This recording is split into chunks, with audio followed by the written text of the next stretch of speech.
Hi friends, എല്ലാവർക്കും മല്ലു സ്റ്റോക്കിലേക്ക് സ്വാഗതം. നമ്മുടെ നിവിൻ പോളിയുടെ ബേബി ഗേൾ സിനിമയുടെ ടീസർ വന്നിട്ടുണ്ട്. ഇപ്പം ആളുടെ ഒരു എന്താണ് കഴിഞ്ഞ പ്രാവശ്യത്തെ ഒരു കംബാക്ക് എന്ന് പറഞ്ഞാൽ അതൊരു ഭയങ്കര കളക്ഷൻ തന്നെയായിരുന്നു. ഇപ്പൊ നമുക്കറിയാം ഒരു ഏകദേശം ഒരു 150 കോടിയോളം ഇപ്പൊ സർവമായ സിനിമ കളക്ഷൻ നേടിയിട്ടുണ്ട്. അപ്പൊ ഈ ഒരു സിനിമയെ നമുക്ക് ഭയങ്കര പ്രതീക്ഷയാണ്. കോമഡി അല്ല, സീരിയസ് കഥാപാത്രം തന്നെയാണ്. പക്ഷെ ഇതിന്റെ ഏറ്റവും വലിയ പ്രതീക്ഷ പറഞ്ഞാൽ ബോബി സഞ്ജയുടെ സ്ക്രിപ്റ്റ് ആണ്. ഒരു ത്രില്ലർ എലമെന്റ്സ് ഒക്കെ, അതെ, അതുപോലെ സംഗീത് പ്രതാപ്, അവരെല്ലാരും ഇന്നത്തെ കുറച്ച് നല്ല കാസ്റ്റും ഒക്കെയാണ് ഇതിനെ കാണാൻ പറ്റുന്നത്. നമുക്ക് ഇതിന്റെ ടീസർ ഉണ്ടായാലേ കൂടുതലും അറിയാൻ പറ്റത്തുള്ളൂ. ഒരു ത്രില്ലർ എലമെന്റ്സ് ഉള്ള ടീസർ ആണെന്നൊക്കെ നമുക്കൊന്ന് ചെക്ക് ചെയ്ത് നോക്കാം.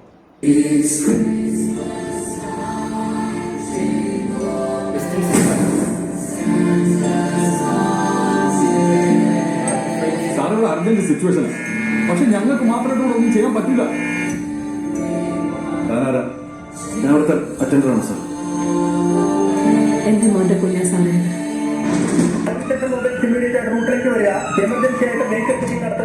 ആർക്കും വേണ്ടാത്താന്ന് വെക്കോട്ടെ നിൽക്കാൻ പറ്റില്ല. നിനക്ക് പറ്റിയാലും എനിക്ക് പറ്റില്ല. അതിനെപ്പറ്റി സംസാരിക്കണ്ട. നമ്മൾ സംസാരിക്കാൻ വേണ്ടത് ലോകം മുഴുവൻ എന്നെ കുറ്റപ്പെടുത്തിക്കൊണ്ടിരിക്കുക. എനിക്കിനെ എല്ലാ വഴിയും നോക്കണം. കൊച്ചല്ല സാറേ, ഒന്ന് കരഞ്ഞ നമ്മളെടുത്ത് കേസ് പിടിച്ചില്ല. ഒരു വെഹിക്കിൾ 3 പേർ ഇവിടുന്ന് അതേ വിട്ടുവരാൻ പറ്റും. ആ സ്ത്രീ പരാതി കൊടുത്താൽ നിങ്ങൾ എല്ലാവരും തിരിഞ്ഞു. ചെറിയ പണിയല്ല വരാൻ പോകും.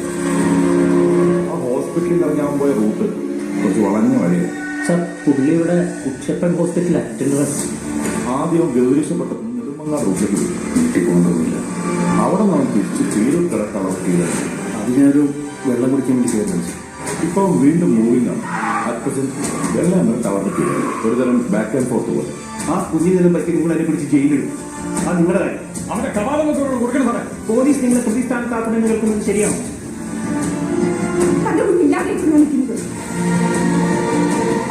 അടുത്ത 20 മിനിറ്റിനുള്ളിൽ ആ ഏരിയയിലുള്ള എല്ലാ അപ്രോച്ച് റോഡുകളിലും അവൻ അറിയാതെ ചുറ്റും നമ്മളുണ്ടാവും.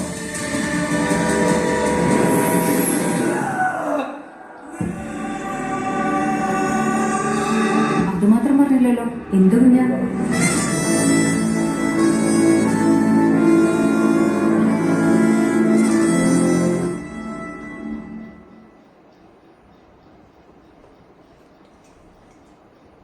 ഇത് നമ്മുടെ ബോബി സഞ്ജയുടെ ഒക്കെ ഒരു സ്ഥിരം പാറ്റേണുള്ള ഒരു സ്ക്രിപ്റ്റ് ആയിട്ട് തന്നെ നമുക്ക് തോന്നിയിട്ടുണ്ട്. എന്ന് വെച്ചാൽ നമുക്ക് ട്രാഫിക്കിന്റെ ഒക്കെ ഒരു രീതി തന്നെ ഇതിനകത്തും കാണാൻ പറ്റുന്നത്. വെച്ചാൽ മേക്കിങ്ങിനകത്ത് നമുക്ക് ആ രീതിയിലാണ് കാണാൻ പറ്റുന്നത്. എല്ലാവരും നിവിൻ പോളി ആണെങ്കിൽ ഇപ്പൊ സംഗീതം നമ്മൾ കൂടുതലും കോമഡി കഥാപാത്രമായിട്ടാണ് തന്നെ കണ്ടിട്ടുള്ളത്. പക്ഷെ ഇതിനകത്ത് വന്നപ്പോഴത്തേക്ക് കൂടുതലും സീരിയസ് ആയിട്ട് നമുക്ക്, അതുപോലെ ജാഫർ ഇടുക്കി പുള്ളിയും കോമഡി കഥാപാത്രം കൂടുതൽ ചെയ്തിട്ടുള്ളത്. പക്ഷെ ഇതിനകത്ത് ഭയങ്കര സീരിയസ് റോളാണ് ചെയ്തേക്കുന്നത്.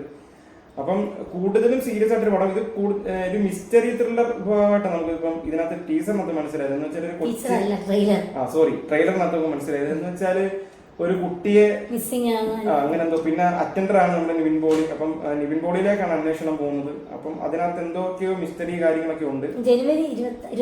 അതെ, അപ്പം നമുക്കിപ്പോ നിവിൻ പോളിയുടെ കാര്യം അറിയാം. പടം ഭയങ്കരമായിട്ട് ഹിറ്റ് ആയിക്കൊണ്ടിരിക്കും. പുള്ളിയുടെ ഒരു വലിയ കംബാക്ക് ആണ്. അപ്പൊ ഈ ഒരു സിനിമയും പോസിറ്റീവ് വന്നു കഴിഞ്ഞാൽ വീണ്ടും ഒരു വലിയൊരു ഹിറ്റിലേക്ക് തന്നെ പോകും. എന്ന് വെച്ചാൽ അദ്ദേഹത്തിന്റെ മാർക്കറ്റ് ഇപ്പൊ ഭയങ്കരമായിട്ട് അപ്പായിട്ടിരിക്കുകയാണ്. അപ്പം നല്ല ഡീസന്റ് ടീസർ തന്നെയായിരുന്നു, ട്രെയിലർ തന്നെയായിരുന്നു, ഡീസന്റ് ട്രെയിലർ കട്ട് തന്നെയായിരുന്നു. അപ്പം മറ്റൊരു, അതെ, അപ്പം ഇതുവരെ അതുവരെ വെയിറ്റ് ചെയ്യാന്ന് പറയുന്നത് നോക്കെ. ബൈ.